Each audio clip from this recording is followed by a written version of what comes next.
any training. Something's changing in your head. Psychodynamic. Psycho in my head, dynamic, moving around. Psychodynamic. Okay. I think most people would intuitively know what that meant. Do you want to take them back to when they were young, or do you want to have them as an adult look back to the young person? Oh, no, they start in the beginning. So you really want to take You don't even let them drag you later unless they feel a strong urge to, and you give them a short leash. You give them like 10, 15 seconds, and if they're not hitting any pay dirt, or if you know it's important, but you can't handle it at this point in their story, just simply say, we're going to get to that. Okay? Let's make a note. We got to get to that. But we got to see where it all started. And to do that thoroughly, we have to start at the beginning. In fact, in a way, we're going to start in the lives of your grandparents and what we know about them. But when you're actually in the interview, you might want to ask a few leading questions, like, do you have lost memories? How well do you remember your early childhood? You might want to reassure them that it's kind of normal that when people have stress in their childhood, they frequently delete the conscious memory, but you tell them it's back there, and it's probably important. If your mind has buried it, it's probably important. If it's the kind of thing that most people, even as young children, would have remembered. Another thing I never mentioned to you in class that's a good thing, you might want to ask them if they experience shame much. And do they experience embarrassment much? These are telltale symptoms. Because after they get through their fifth grade, they're not going to have any shame or embarrassment. They're just going to have acceptance. Understanding and acceptance equals forgiveness. Understanding plus acceptance equals sign forgiveness. Do you ever wonder why people use that word all the time and they never know what they mean by it? Most people mean amnesia. I'm going to forget all about you doing that to me. The hell I'm going to forget about it. I'm not trying to get mentally infirm. But I'm going to listen to it till I've understood it, and then I'm going to accept that you're perfect at being you. Some other people always say, I'm going to pray for you. I don't know if you can pray for someone else, but I've tried it a few times. No really sick people ever seem to have gotten well from my prayers that I noticed. But then, the Kabbalah says those things have power, so maybe they do. I think they have power to change us. I think when you pray for someone, you heal a part of yourself, Although there was a wonderful experiment, I don't know if any of you people know about this. I think it was in Philadelphia where they invited 20 of the world's most spiritually advanced people to meet and pray together. And supposedly they were getting people well they'd never met and all kinds of stuff.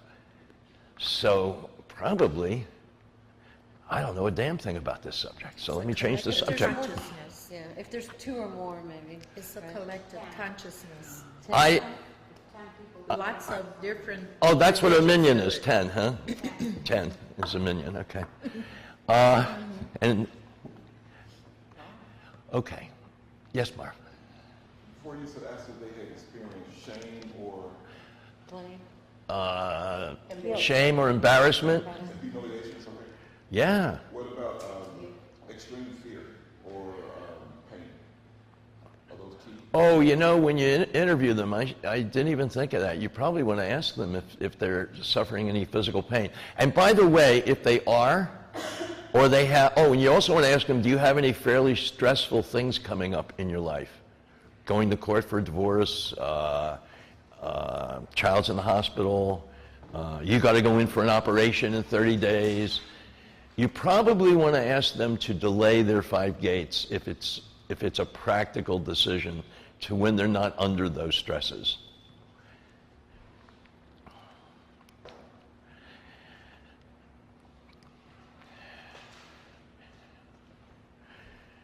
Natalie Windsor. Yes. I almost didn't schedule your 5th gate for that reason. But Well, and you can forget fifth grade. You postponed that. I did, yes. There was madness to my reason. I also have had I had reasons I needed to, because I had to take care of something that came up urgently, but I also realized that maybe there are right times for taking people through. And it doesn't mean when they're not upset or disturbed. Those are great times to take them through if the cause is not exogenous. If the cause is exogenous, then if it's coming from an event outside themselves, Or an ex-husband outside themselves. if it's not chronic. Now, chronic means repetitive. It's just going to keep going on and on and on and on. It's not changing. So, all right, come on, let's do our 5 gates together. Always tell people when you're going to tell them you're going to do the program with them, I want to do this with you. I want to go through your 5th gate. I want us to go through the 5th gate together. And here's another thing, too. Use examples from your life liberally.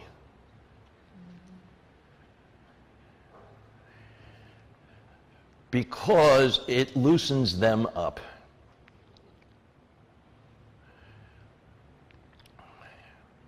That applies to the initial interview, that applies to the 5th gate. Now, we were talking about the 4th gate a moment ago, and I said right after that initial interview, you want to slam them right into their 4th gate. Now, they're going to have to work like 6 to 10 hours, has been my general experience, to do a really good job on a 4th gate. People that are young, in their 20s, they might get it done in 3-4 hours. I don't know. I'm not sure. People that are in their 30s probably take another hour or two. 40s, then it gets boring. Here's another thing, too. Don't worry if they finish their 4th gate as long as they get beyond adolescence. In fact, if they can get themselves up to about age 25 or 30,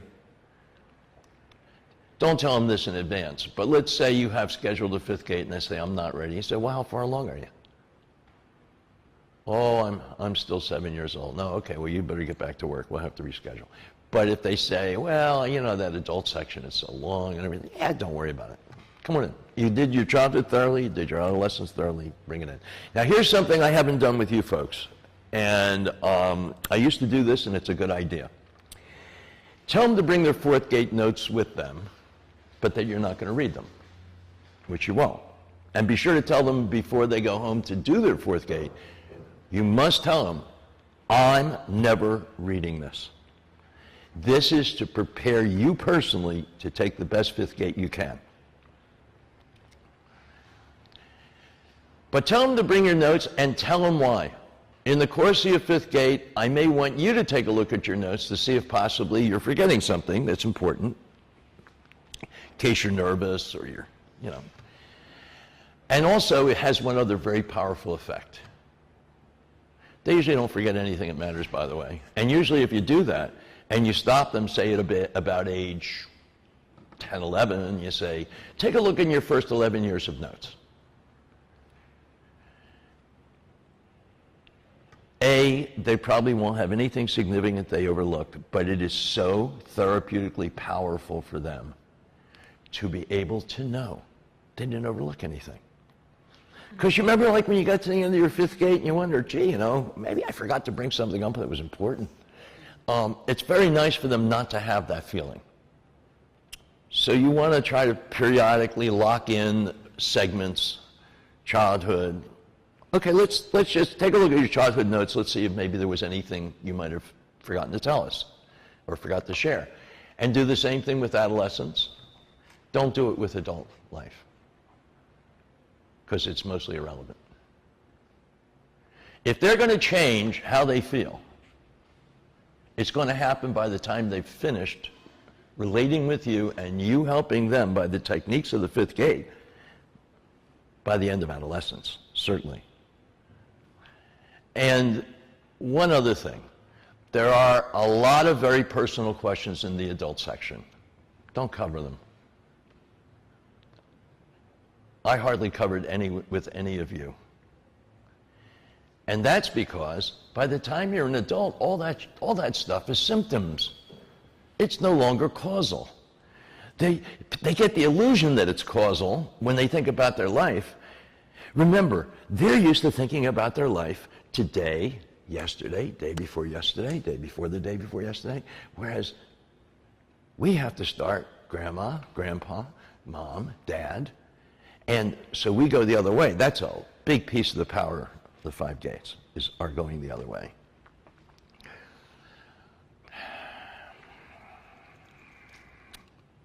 Trying to remember what I haven't remembered to tell you. How about some questions up to this point? How long it should be initial? How long? It should be initial interview. How long? Oh, By the time? I do them in 15, 20 minutes. I won't recommend more than 30 minutes. If you're having to take more than 30 minutes, you want to re-examine how you're doing it, because it shouldn't take more than that. Remember, you're not trying to fix anything. You're just trying to find out why they're there. And by the way, never, ever be embarrassed to ask the client, by the way, what got you to come in to see me? That's a really good way of starting the interview. I do that all the time. I didn't have to ask any of you. I knew why you were there. Someone else had a question. Yeah, I did. Shantae? So after the 4th gate, then we take them to the 5th gate, then we go back to the 5th. As soon as possible. Okay. You don't want that 4th gate getting stale.